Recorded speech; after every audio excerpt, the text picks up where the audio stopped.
Welcome, everybody. On behalf of Middlebury College's Franklin Environmental Center at Hillcrest, I'd like to welcome you to our virtual event, Ain't No Mountain High Enough, But It's Complicated, Black women talking about race and the great outdoors then and now. My name is Elise and I use she, her pronouns. I'm from Seattle, Washington, and I'm a sophomore studying geology here at Middlebury. I'm also a leader of a student organization here on campus called FIRE, which stands for Fostering Inclusive Recreation Experiences. About a year ago, my classmate and dear friend, Cameron Umack, who is currently studying in Monterey at the Middlebury Climate Semester, founded FIRE to create a safe, supportive community for students of color to get outside and be visible as outdoor recreators, especially since we are both underrepresented and underserved in outdoor recreation and education. Most often, FIRE's community comes together for outdoor trips and activities such as hiking, kayaking, ski lessons, affinity hours at the campus climbing wall, fish hatchery tours with Vermont Fish and Wildlife, backcountry cooking workshops, and more. Tonight will be a conversation between Dr. Carolyn Finney, scholar and artist in residence at Middlebury's Franklin Environmental Center, and mountain climber Sophia Dannenberg, moderated by Teresa Baker, outdoor diversity activist, writer, and founder of several organizations. On behalf of FIRE, I want to extend our gratitude to tonight's speakers for sharing their time and words with us. Additionally, I want to express my personal appreciation for all of our speakers tonight and the work they do. Sophia for her service as a state park commissioner in my home state, Teresa for her activism that has inspired me for many years, and Dr. Finney for her invaluable leadership in the Middlebury community. We want to thank our co-sponsors, FIRE, Fostering Inclusive Recreation Experiences, Middlebury Mountain Club, Program in Environmental Studies, the Anderson Freeman Center, and the Office of the Provost. And we thank Carolyn for bringing Sophia and Teresa to Middlebury. I'd like to follow with a land acknowledgement. We pause to acknowledge that Middlebury College sits on land which has served as a site of meeting and exchange among Indigenous peoples since time immemorial. The Western Abenaki are the traditional caretakers of these Vermont lands and waters, which they call Indakina, or homeland. We remember their connection to this region and the hardships they continue to endure. Let us take a moment of silence to pay respect to the Abenaki elders and to the Indigenous inhabitants of Turtle Island, past and present.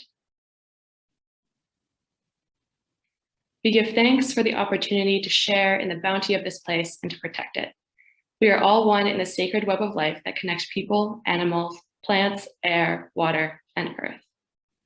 Tonight's conversation will last for about 45 minutes, and then we will open up for questions from the audience. The chat and Q&A are open, so you can post questions at any time. I will now introduce our speakers and let the conversation begin. Sophia Dannenberg grew up in an indoorsy family.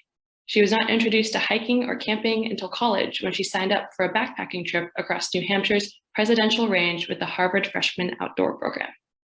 Sophia continued to explore the outdoors, learning to rock and ice climb, and eventually mountaineer. She has climbed all over the world, from the Matterhorn and Chamonix in the Alps to Kilimanjaro and Mount Kenya in Africa, to Aconcagua in South America.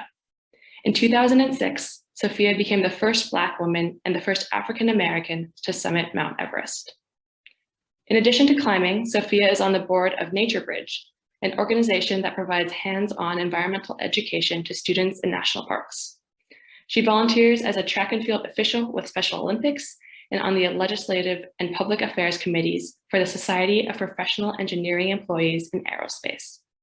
She is also a Washington State Parks and Recreation Commissioner and a member of the King County Redistricting Committee. Professionally, Sophia leads international environmental policy analysis in global enterprise sustainability at Boeing. Before starting her career, she was a research writer for a travel guide in Thailand and Laos and Fulbright Fellow at Keio University in Tokyo.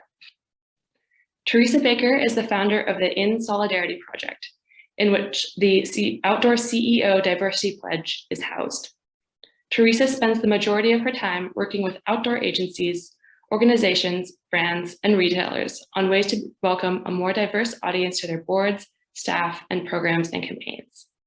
She does this through outdoor events and speaking engagements across the country.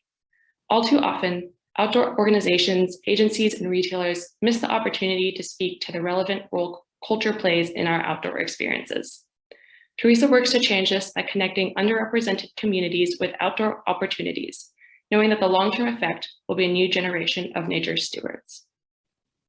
Carolyn Finney, PhD, is a storyteller, author, and a cultural geographer who works at the intersection of art, education, and lived experience.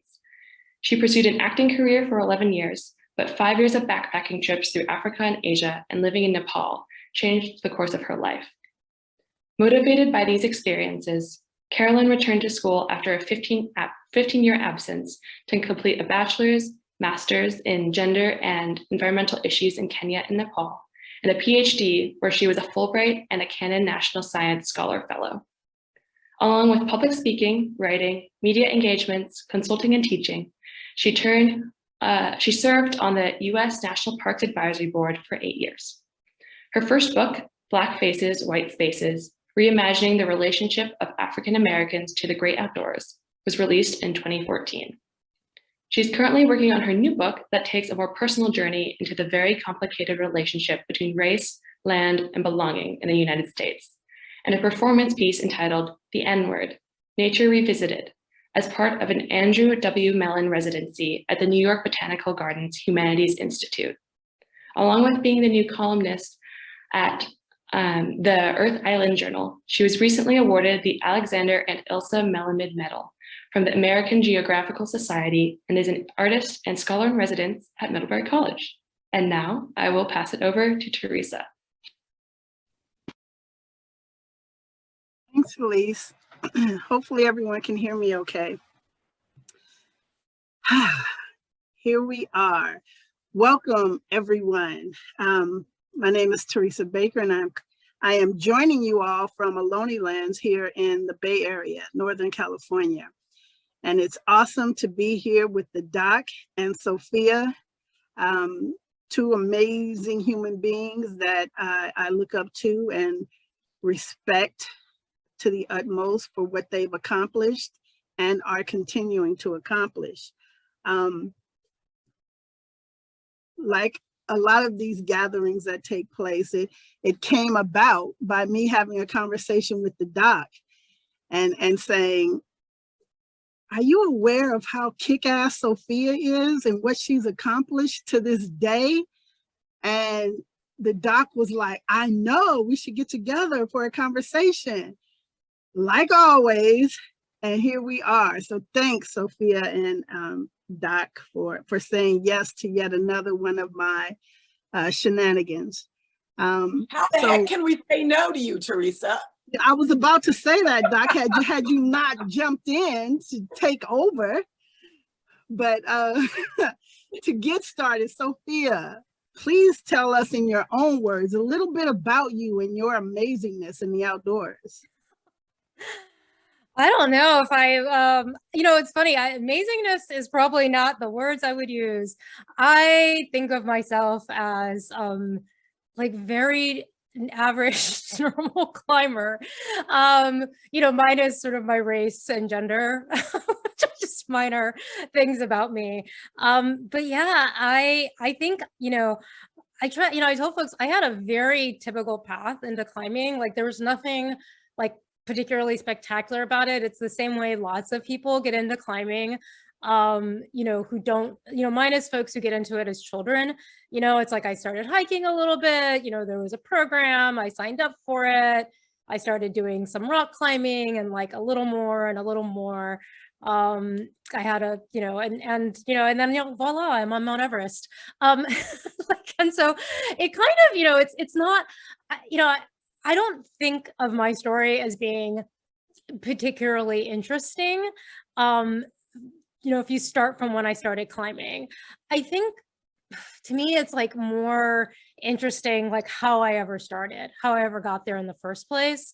But the part, like once I started climbing, I'm like, yeah, I just did all the things everybody does, in a lot of ways. What about you, Doc? How did you, to be honest, I was like, here's Doc Finney. We goof around, we talk about stuff, but I never paid much attention to the treks you took. I know. Nepal and all of that. And I'm like, damn, Doc, people need to know about that. So how did that start for you? Sophia, yeah, first of all, I'm so, I love that I'm here talking to you and that you climbed Everest. Woo, woo, woo. Okay, we're going to talk more about that because that makes me happy. Because, you know, back in 1987, back in the olden days, when I was in my 20s and there was no social media, I got this idea that I wanted to backpack around the world. And there's a longer story there because I was married and, you know, you could buy an around the world ticket on Pan Am for $2,500. So we saved our money for a year and I'd never done anything like it. Also, the most I had done is I'd gotten a Ural pass when I was 21 and gone to Europe and saw, you know, England and went over to France. But that's the only thing I'd ever done that felt like a big thing, something different. So it took a year of saving money and reading Lonely Planets and thinking, what, you know, we're going to do all these things. We're going to climb Mount Kenya. Like we had all the things lined up. And we did that, and it didn't save the marriage, which I always like to say. But what happened for me is that I fell in love with the sense that I could be out there in the world in a very particular way. I didn't need a ton of money to do it. You know, I could put everything in a backpack. But also, to be honest with you, you know, growing up as a Black woman in the US and feeling it, especially at that point in my 20s, that I had been so limited to how people saw me, thought of me, what my opportunities would be, defined based. And it's so funny, Sophia, that I heard you say that the gender and race is like the least interesting thing.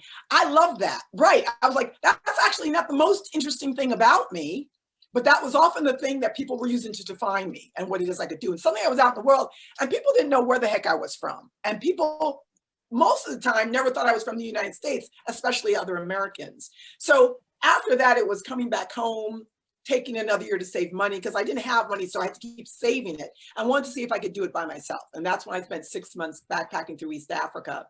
I have a story on Mount Kenya because I have no climbing experience. I've trekked up as high as you can go. I've done that in the Himalayas, but I've never climbed. I wanted to.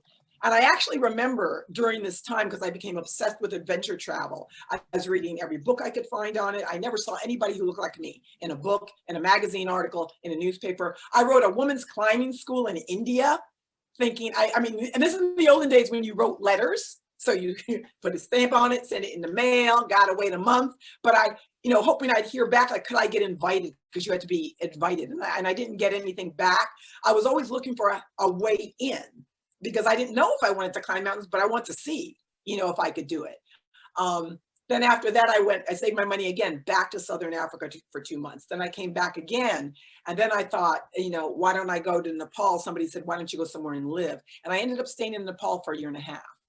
And that's where, so a lot of my experiences being in the outdoors was because I was in places like that. And I, you know, whether it's diving in the Philippines, there were a lot of things that I tried. That's when I tried a lot of things, and a lot of things I wasn't good at, but I loved trekking.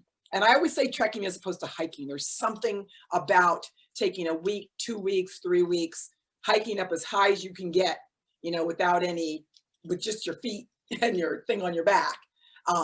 And doing that day in and day out. There's something about that really draws me. So that's the short version. And I've been trying to get back there. There's something about this moment where we're talking about it. And it's funny that you said that. I have that right in the front of my bio. I'm so clear about it all the time. And it's the thing people skip over. And I'm like, but that's the thing that's like the most interesting, not the rest of this stuff I'm doing. This is the work. The driver, Right. though, for me was that feeling I had being out there as myself, being out there as myself on the ground. That's interesting because, you know, why this conversation is of interest to me is because when I hear the word adventure or outdoorist, I don't see you two. I don't see Black people. I don't see Black women. Subtitle, adventure, Black woman. Black woman. I don't see that. And for me, that's part of the illusion that we're not out there because we don't see ourselves on publications. We don't see ourselves being the story. And for me, that's why I wanted to have this conversation. Why is it, Sophia, that I don't see you or hadn't seen you or met you before the time we met with She Jumps. Yeah. I didn't know your story. I was like, oh, snap, what? But I would hear all these other stories and see all these other images. So is that something that you ever thought about or wondered yourself? Why? Why am I the only one? Or am I the only one? So I think there's both, right? Like I didn't like I so a lot of the people ask me a lot about being the first, and I had to say, like, I wasn't positive that I was the first, right? Because there wasn't really a way for me to know. And since then, people have asked me, like, oh, what other mountains were you the first Black woman to climb? And I'm like, I don't know, probably some of those other ones, but I don't know. Like I don't know how many other Black women climbed the Matterhorn before me. Like I have no idea. There's a very good chance that like I was the first, but I think and even when I did climb Everest, right, I've told this story in a few places, but like, it's funny, there was sort of this idea of what an interesting story was, even for Mount Everest, which is, whatever people think of it. And I think, I tell the story, which is that I had a very good friend, Black woman in Connecticut, Holly Williams, who is a freelance writer. And after I summited, she pitched a story to the Hartford Courant about me as a freelance writer, and they were not interested in the story. And so as it turns out, if your local paper doesn't write something about you, like, it's not like there is now, but like there wasn't like press sitting on Mount Everest. There was like, I think that the, IMG, who I climb with, sent out, a little press release. But otherwise, there's not really a way, unless someone who is in the media or in that space decides that they want to feature it. And I think there's just a lot going on. Like, I think part of, when we added to this about like, it's complicated, like, when I think about like, why was I the first? And, part of it is like, I have this boring story. I got into it just like everyone else. And that's kind of interesting. I point out to folks that like my dad was born 6 months before Emmett Till. And so, I am in a generation where, for me to have like, there is something that's typical about mountaineers. They have, on average, you see a lot of people sort of raised middle, upper middle class. They tend to be professionals, college educated, middle to upper middle class themselves. They have a decent amount of money. There is sort of the climbing bum van life, but I gotta tell you, van life, lots of privilege, lots of like money to do that generally, right? To sort of walk away from it all and to think that you can just come back. And so there's people who are sort of, exceptions to this, but like 90% fall into the sort of this category. And the reason why I say my story isn't interesting is because I also fell into that category. So for me, what's interesting is like what happened in society with my dad, with my family, that I became that person. And to me, it's a story more of society changing, of the civil rights movement, of what my father did. My father picked cotton, didn't have electricity in the 50s. He was drafted, after, all of these things. And he became a doctor and made this life and, wanted to make sure we never worried about debt. Like I don't have student loan debt. I mean, it was a thing. My dad was in student loan debt and he still paid for my college while he was paying off his own, because it was to him, he wanted me to have this life. So I was given this like amazing gift of not just finances, but I think a certain amount of freedom that comes from not just feeling like you've got that backup, right? If I fail financially, I've got that backup, which I did with my father, but this ability to go and to experiment and try things, to feel like I could be irresponsible. I was given so much mental freedom in that way that I think that was something that a lot of Black folks my age, right? I'm 50, lacked. And maybe we're sort of the cusp, we're the first generation to really get that. And so again, I think that's, again, a lot of why I was the first. Now, in terms of why the story didn't get picked up or why you don't see more, honestly, again, it's complicated. I think it has a lot to do with, beauty, with what people think climbers look like, right? No one was gonna, this was not this 5'2", not super skinny, brown, curly hair. Like I recently did an advertisement recently, like in the last year. And I was like, well, so what y'all want me to do with my hair?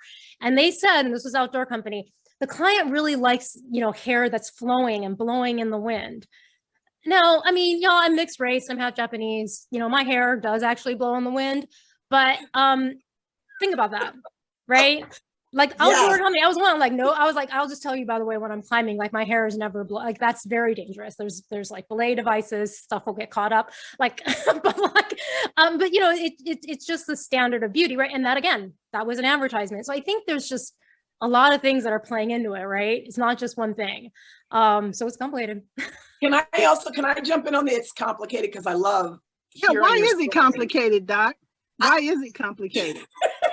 Well, because for me, if I can say so, Sophia, where the similarity, what I hear you speak is the wanting to try, the curiosity and feeling it, having fathers in particular, because that's what I heard you say, who grew up poor and having that. But then that's where the story ends. Like the difference is, I will be in student loan debt for the rest of my life. I mean, my parents, and my father in particular really didn't want me to do any of the stuff that I talked about doing. The trek, even when I was in my 20s, even when I was in my 30s, the idea that I was going to take off by myself to go hike up to 17,000 feet somewhere, he didn't even understand like what that meant. And I know he felt a lot of fear around that. For me, it was partly my bohemian nature, I would say, as I dropped out of school to be an actor. So there's a way that I get stubborn in life. For those who know me for any period of time, you can tell me no 100 times and I'm going to still do it anyway if I really want to. But that costs something, because it meant that I always felt like most of the time I was alone in a place trying to carve something out.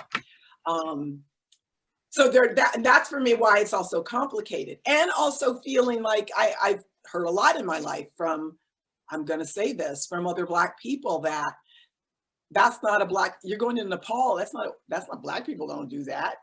This kind of challenging my sense of Blackness. And so I'm 12 years older than you, right? So I think about even a lot of what I'm hearing you say. I mean, when I'm hearing you say about the local people, the local newspaper not wanting to publish your story, which is so crazy, but as somebody who used to do acting and modeling in the 80s, and the things the advertisers wanted to see, how they wanted to see me look in order for me to fit into something, whatever it was advertising. So it makes total sense. Though it doesn't make any sense, because look at you.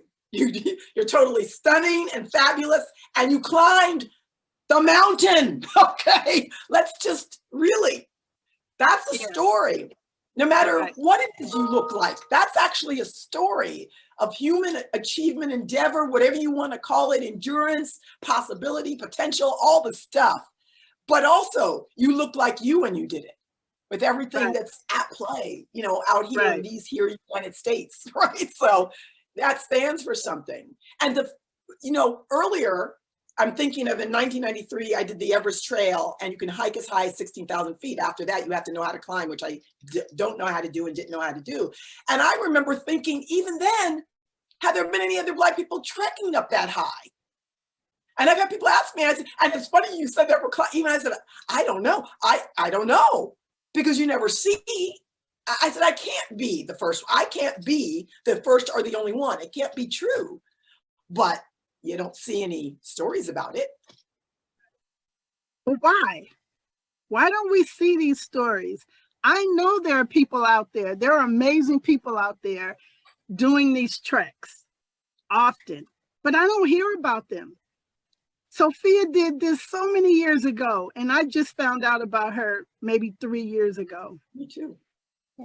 There's another group that's preparing to do it, an all-Black group preparing to do it. Outside of us, I'm not hearing about them. So why aren't our stories told as prevalent as others? So why does it take such a push to get media to share our stories? So I feel like I do have to sort of also add, and this is kind of like, that's on us as well, and on me. And I remember hearing Lynn Hill say something like this. I was like, oh my goodness, you're right. And I've now started saying this on a lot of interviews. So she was talking about like when she was young and she was, you know, this young woman, right? She was really good, but she was quite young and there weren't a lot of women and she just wanted to be one of the guys, just wanted to blend in. And I do think like there's a lot of that, especially like, you know, Everest is controversial a little bit in the mountaineering community. It is legitimately like it's not an easy climb. It's not technically difficult, but there's, you know, there's aspects that are really hard about it. But it's something that like an amateur climber can do with enough money and time mostly. And I think there was something about just wanting to blend in also. So I think like, you know, especially early on, like I was super uncomfortable with people, you know, making a point of it, like very uncomfortable because it was like, I just want to like fit in and just be a normal climber and just go back. And I was uncomfortable because of my own, you know, internalized BS, whatever. But also, you know, because of other people, right? I'm going to continue to go to climbing gyms. I'm going to continue to climb. And the negativity that I would get back about it, not just about Everest, but like, because I was getting attention for this, and I get this now. I got this, by the way, I'll say I got this in December. I was doing a news, like a local news thing was doing a story on diversity in the outdoors here in Seattle. And I actually recommended this place as, you know, I knew that they had a big diversity program and that they were, you know, was one of their big things. And it's an organization that I actually had a lot of not great microaggression-y type interactions with when I first came to Seattle. So I was never really involved with them, but they seem like they're doing great work, really trying to turn things around. And I swear I went there and they wanted me to go up. I had a brace on my hand. I still have this problem with my hand and I needed to climb a little bit. So I was like, oh, I can climb, but like, I'm not really supposed to be climbing. Like I've got this injured hand. So I took off the brace, gonna just do a few things just for the camera. And this guy who's belaying me, who's a white guy from the thing, so many microaggressions. I mean, nonstop, right? I'm really struggling, partially because I'm injured and I haven't climbed in like years, but also like I'm literally injured and I'm trying not to use my dominant hand, my right hand. And he's like, well, I guess mountaineering and rock climbing is just different. I mean, just because you can mountaineer doesn't, and I'm just telling you, this organization has a lot to do with mountaineering here in Seattle. And you know, it's like with this organization, like they could have their whole organization do all of this program, all of this stuff. And if somebody comes in as a new person and meets that one guy, they're done. That person's going to walk out, right? They're going to be uncomfortable. But for years, right, until I was like, screw them. I feel like was like, oh, I just don't want to deal with that. I don't want to deal with that dude. And now it's like, I just deal with it. Partially inspired by the mostly young Black women who have really, you know, gone out, you know, been activists, you know, decided they wanted to change things, really like they've come out in a way that has really given me confidence. They tell me, they take inspiration from my story, that I'm like, I want to own this. Like, but I feel like I didn't have a ton of courage around it. But then I see their courage and I'm like, come on, Sophia, buck up. You climbed Everest, own it, right? But I think internally, like, I just want to like hide because I do think it like feels very uncomfortable a lot. It's surprising to hear because there's no damn way I'm getting my ass out there and trying to climb Everest or any other hill, mountain, none of that. I will not do that. So for me to hear from you that you don't feel it was, you know, all that, it's surprising because what you've accomplished, whether you're the first or not, it's amazing. There are a lot of people out there, especially from underrepresented communities, who are trying to accomplish the level you've accomplished. So kudos to what you've done because it has been, remains, you know, an inspiration to many people. So Doc, yes. How do we change this narrative, or do we change the narrative so that more of our stories are heard? Well, one of the things, thank you for the question, that I've been saying lately is that, well, we are the narrative, right? So, you know, I like to I'm sort of tired, and I say this gently, but I'm gonna say it anyway. I'm tired of thinking of the narrative as this kind of Goliath that I'm always having to come up against. And that means I'm never at the center of my own story. The narrative always is. So I'm not going to ignore it. I can't ignore it because I operate in relationship to it. But what happens when I become the narrative? Sophia becomes the narrative. Teresa becomes the narrative. And what I mean by that is, so how do we tell that story? You know, even in every way, in every opportunity, what that means. I think in part it is what I was hearing from Sophia, what I know I've heard myself say is all the times I haven't, you know, I read so many, I must have read hundreds in that 5 years of adventure travel books because I loved reading about people crossing deserts and climbing mountains and taking risks. And I never could find a single book of anybody who looked like me. Well, damn it, I'm gonna write a book, you know, right? Or, you know, but it took me a while because I didn't have any confidence to do it back in the 90s. I had no confidence. I didn't know anyone. Who's going to want to read mine? I don't even know how to write a book. What does that mean? So instead I'll borrow a lot of money and go to school and get 3 degrees, and maybe I'll get myself some confidence so that I can write the book of the thing that I want. You know, we've always been there. We're showing up. And I'm just going to say this, and I say it with love, but I'm tired of asking for permission. So it's like, oh, how am I going to ask permission from someone who could never see me in the first place? Not because they're necessarily bad people, but they can't see me in the first place. That's craziness. So I'm not going to ask them anymore. I'm just going to offer them the gift, and they can take it or not, but actually it's none of my business. I'm going to do it anyway. Right. Absolutely. With It's love. not about asking permission, because had we waited around for permission, we wouldn't be here today. It's because those who came before us didn't sit around waiting for permission to be handed to them before they act. And that's what we need to do. We need to do more of, is to do us. Do us. Eventually, we will be the stories that are highlighted because of the racial demographic shift that's taking place in this country as we sit. We are it. So how do we, or do we, speak to these publications, these brands, these outdoor authority figures, and say, look, we too are the story.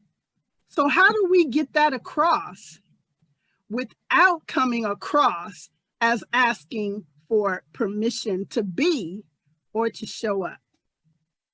How do we do that? How do we continue to push these publications beyond their comfort level? Because all too often, that's what I'm told, is we've never done it that way. This is the way we've always done it. So this is how we have to tell the story. I'm thankful there are people like James Mills that are around that tell our story on the constant. Yes. How do we get, mainstream to start doing this? How do we? Because for me, that's important. I can't do it alone. You all can't do it alone, but we must, so that those who come up after us can see themselves. So they don't have to think, oh, I'm the first or I'm the only. That's why this is important, to inspire those who come after. So how do we do that? You want to take a stab at it, I mean, Sophia? so I think that, I feel, again, I'm always talking about like, you have to think, I'm sitting in awe when I look at these folks who've started organizations, these activists, like, so I'm always talking about them. I don't think they know that, but I'm talking about you all the time, because I think they're just doing it. I look at like, Black People Hike, Brown Girls Climb, like, right, these organizations and, and Melanin Base Camp, right? And I was like, they just are like, well, fine, then we're just gonna do this. And you're gonna have to notice. Like, I think they're gonna, I feel like they are just like, they're doing, they're doing it on their own terms, and not forcing in the same, like, they have to take notice, right? And to me, it's just amazing. Like I said, I'm like that sort of timid generation. Right? I feel like we're really different, right? Dr. Finney and I are really different, right? I was super, even this, you can kind of tell, I feel like you were really like bold, like you have this personality. I was like, I do not have a bold personality. What you talking about, Sophia? Like I'm like in a lot of ways. And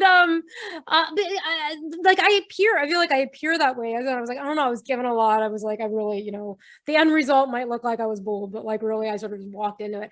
Like, so I look at, again, I feel like, you know, there is a way of just taking ownership of it. And I look at the way they've done, you know, these women have done, mostly women, I keep saying women because there's so many women, you know, have taken ownership of it, that they've just, you know, gone out there. I feel like it's courageous, it is bold. And, you know, Dr. Finney just writing the book, I feel like it forces, you know, the industry to take notice. It forces, you know, the brands to take notice.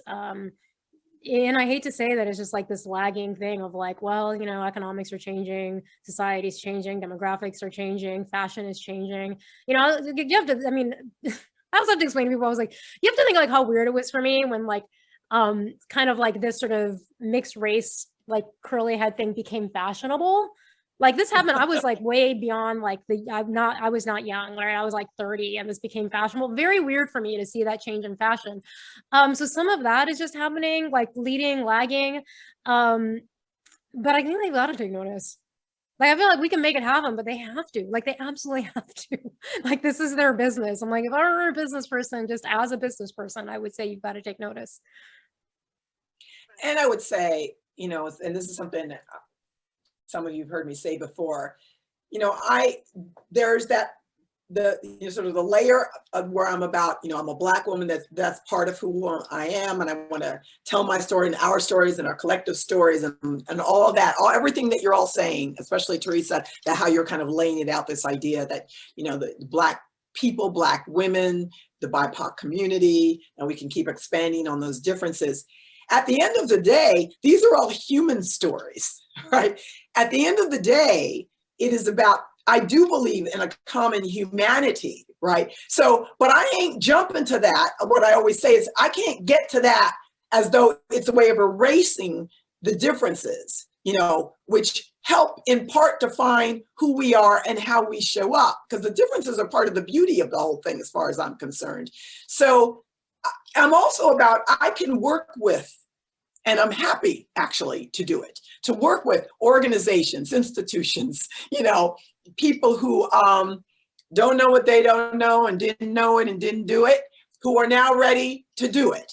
You know, I'm less interested in you better get it right on the first time. I just am interested that you're showing up in an authentic way to be part of a change that has always been happening and always been possible, right?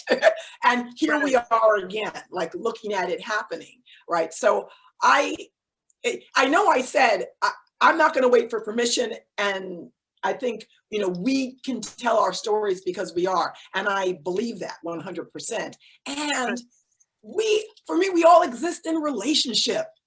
So I want to be in relationship with all kinds of people, climbing mountains, hiking trails, you know, writing books, doing whatever they're doing, because that's how I become a better person. At the end of the day, I want to be better as a human being, right? Not limited to somebody else's idea of who I can be. That's always been the thing I've railed against my entire life.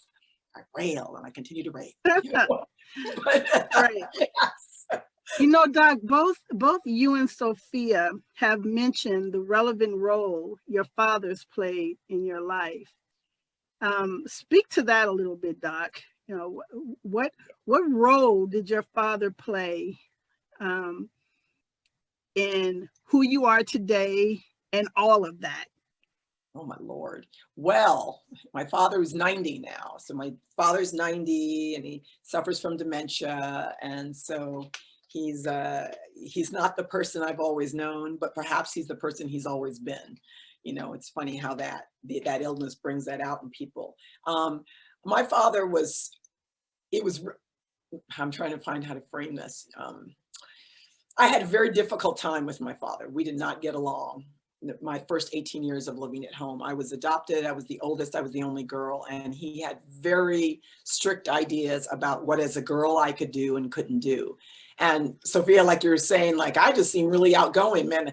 I was that person, but he was always, no, you can't, no, you can't, no, you can't.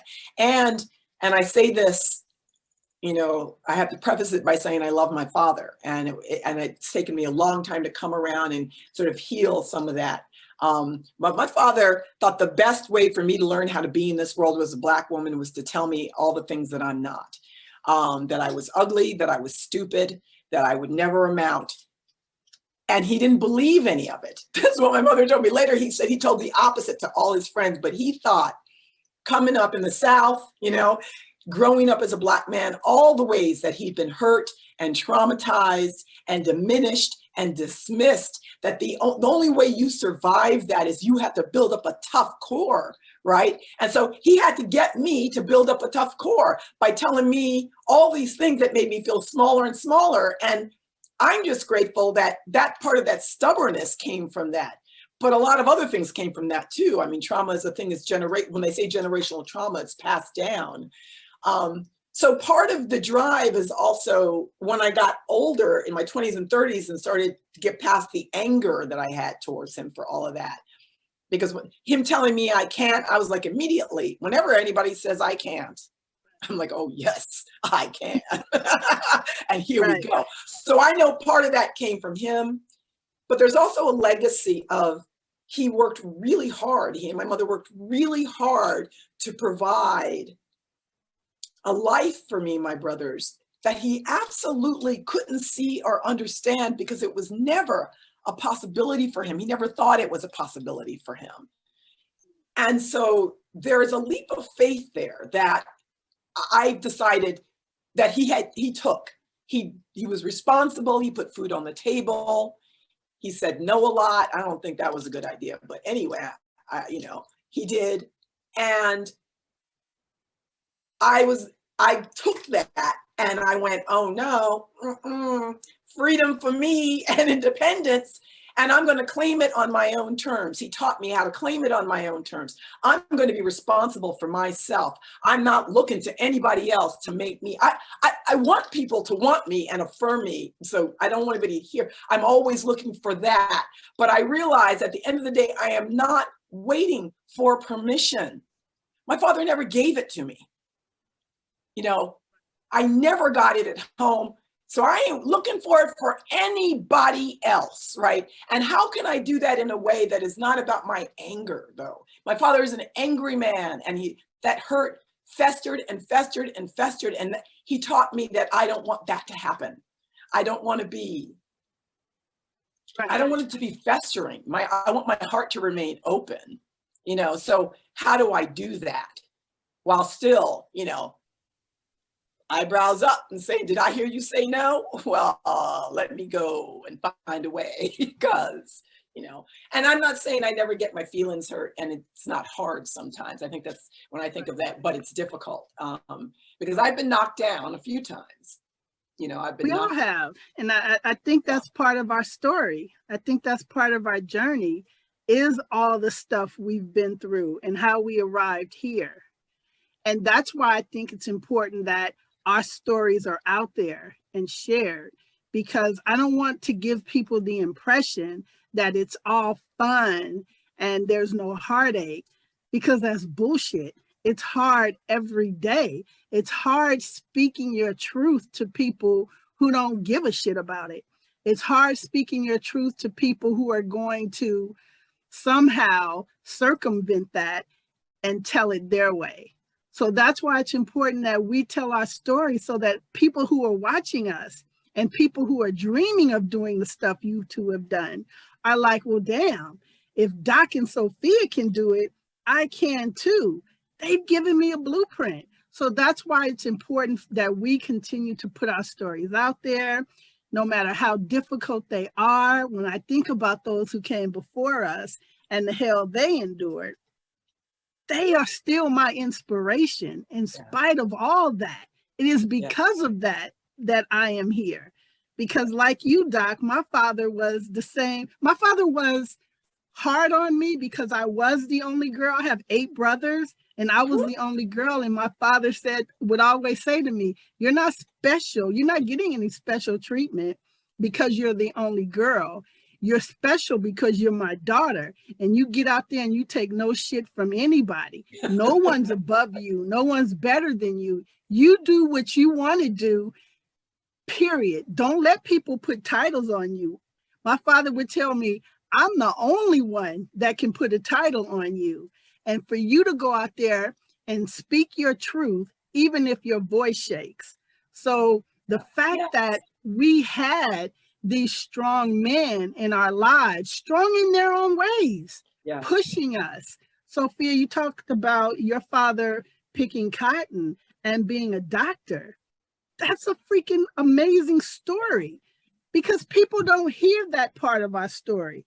They only hear the hard part, and they try to apply it across the board. So it's important that they hear, you know, who you are today, who your father was, and how he was determined to make sure you had enough to be where you stand today. Yeah, I mean, I think the part of it goes back to being complicated. I think, you know, there's a lot of social economic factors, especially with mountaineering, very expensive. And you know, and people hate this. I'm going to tell you, like, folks, I do not do well in interviews, and folks really want my story to be something in particular. And they really want it to be a story of hardship. And I'm like, you know, maybe climbing Everest a little bit, but I won't tell that story, partially because I just don't believe it. And I believe in being authentic. And so if my story is too boring, which in a lot of ways it is, even my Everest climbing story, not dramatic, very boring. Like, I will tell the boring story because that's the truth. But also, like, I feel like it would be, you know, disrespectful to people who actually are going through, you know, I'm like, no, I climbed Everest because I had a ton of privilege. Like a ton of privilege, right? People, you know, how did I, you know, I'll say I saved the money. I'm just, you know, it's not like I'm saying it had nothing to do with me. Like, you know, I'm like, I drove my 1994 Geo Prism that I bought for $4,000 used in 1999 until like 5 years ago, because I spent my money mountaineering and climbing Everest. So, like, you know, there was definitely decisions being made there. But I talk about, you know, not having student loan debt, about, you know, having that without having this social societal pressure of being like, we sacrificed so you go to college, you got to make something of it. I mean, I could have done anything. I mean, I changed my major, and environmental science and public policy sounds like a great major right now. Let me assure you, in the year that I graduated college, it was like a hippie major. Nobody thought that was a good thing to be studying. I had people, there was 5 of us. I had people tell me like it was a waste of time, like it's not a thing. But I was like, forget it, I'm going to be a hippie. So I talk a lot about all the privilege I had, because I think it's really important for folks to realize a lot of Black folk did not have that privilege. I do not want anyone to actually say like, well, Sophia didn't, why didn't you do it? I'm like, you can do it, but you might actually have a lot more obstacles than I had. And I don't want to, just because somebody has more obstacles to overcome and maybe does different things or struggles more or different, right? I just don't want my story to be used like, right, of like, I was the one who pulled myself up by the bootstraps. I'm like, no, I had boots. Right? I was given a lot. And a lot of people of color are not given as much as I was given. And that's a big difference in my story. Now, again, there's a lot about me. I'm not saying like there was nothing about me, right? It had to be coupled, but there's a lot more people with the ability and personality and everything, that part, than there are people with that and the privilege together and the interest, right? Those 3 things coming together. And I want to say, Sophia, sorry, I just want to say one thing, but you're making me think too. And what I'm hearing you say, what I say is that there's a cost to everything, right? So I think about, you know, people were like, you took all those backpacking trips. Yeah, I saved my money for a year and then I went back to school. But I don't own a home. I've never owned a car. You know, that's how we have a similar, I've got this kind of bohemian, you know, there's choices that I had to make, you know, and I've got massive debt because that was the only way I could go back to school. It was a choice I made. Nobody was saying you need to go back and get 3 degrees, so there's also, I think for everyone, there's always going to be a cost. And so the cost will be different depending on who you are and how are you supported so that you Yeah. can make those choices. You have the freedom and the agency to make the choice. How are you supported so that you can do that? Right. I think a lot of people of color, a lot of immigrants, right? My mother's Japanese, right? A lot of this story is that a lot of times you're not really, it's not like not being supported, but there's a lot of pressure, right? To Yeah. do something else, right? To do the thing, right? Especially if you do have the ability, right? I went to Harvard, I had all of these things, right? There was a lot of pressure for me to be like, I still think people like, until, there's a little bit of people who are still like, you could have been a CEO, you could have been a doctor, you could have been really rich, like you had all this stuff. I'm like, I could have, and instead I came out here, like, right? And like I wasted all that sort of potential. And lots of people wasted the potential. Like take my word for it. I went to Harvard. I know what my fellow alum are doing, and there is a lot that just says they didn't want to. And having the freedom to do that without that pressure is something that's really special. And I think, again, if there's somebody sacrificed a lot to give that to you, so even if I think there's a lot more pressure to do the sort of typical things with it. And like I said, I was very lucky that I didn't get any of that, but I think it was very unusual. Well, we're going to open it up right now. Thanks for that, Doc. Thanks, Sophia. I appreciate that. Elise, if you want to share some of the questions that were posted in the chat, that would be helpful. Yeah, for sure. And thank you all so much for that conversation and sharing your thoughts and experiences. That was really, really amazing to listen to. So the first question is from Gloria, and it has to do a lot with what you were talking about of not really hearing stories of other Black people or Black women doing sort of the treks and the adventures that you were doing. And she asks, what press, publications / magazines or newspapers do we as Black people have of our own about the outdoors in our culture and our overall connection with the environment and land? Is the question, I'm not sure I understood it. Is the question, what Black publications are there? Was that the question? Can you read it again, Elise? Yeah, sure. So what press, publications, magazines, or newspapers do Black people have of our own about the outdoors in our culture, and also the connection with the environment and land? I still think a lot of it's really new. I mean, James Edward Mills, I think your book, I think, there's still a lot of this. A lot of it is, you see a lot that's on social media. I think, if people start sharing stuff, they're going to be sharing a lot of Instagram links and, because I think that's where a lot of it is, because it's still very new. Again, I think outside of some of the initial, like my story was told initially by literally like a friend of my sister's son's friend's dad. Like it's the first one from a newspaper who wrote a story about me. But I think until sort of Adventure Camp and James Mills, I think there wasn't actually, nobody was really telling these stories. And I do think it's important. I think that sort of like starting your own and ownership. I just saw this interview on Sunday with Byron Allen, CBS News Sunday Morning. If y'all didn't see it, it's online. It is like, whoa, people must have fallen over their chairs on their Sunday morning, this interview. He was just talking about the need to like, own and to, beyond, just being like, I was like, amen. It was so much, but I think that I'm not sure if it's there, but I think it's needed. We definitely need to own our own narrative, tell our own stories.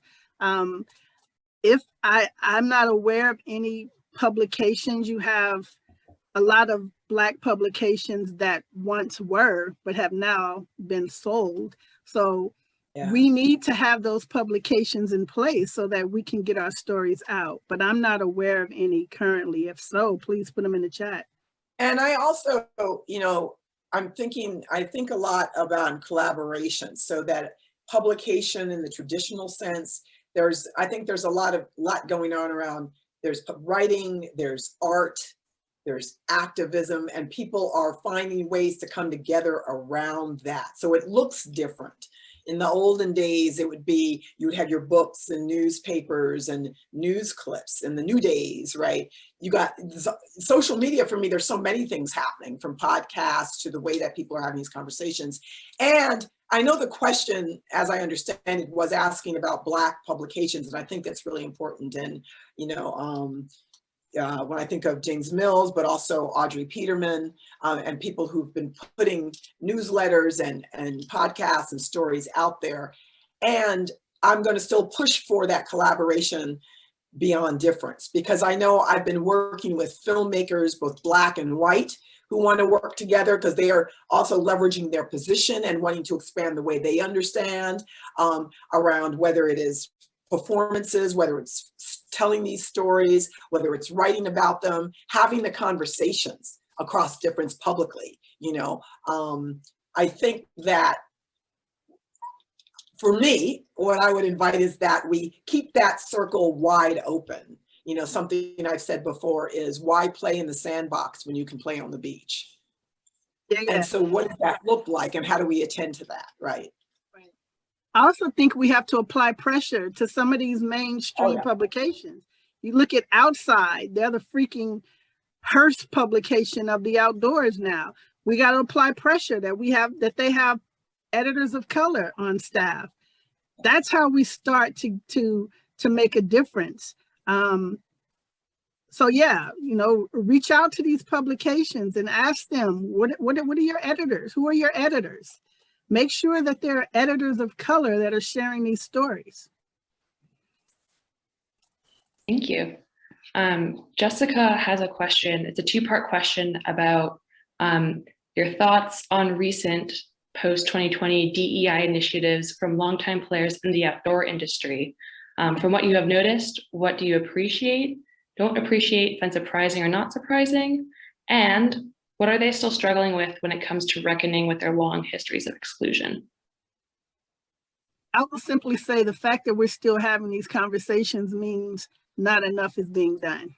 Every freaking day I wake up, there's another affinity group that's formed. And that's because we are not feeling a part of mainstream.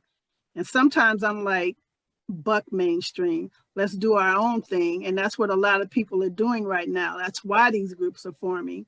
So not enough people are, not the right people aren't hearing us. So.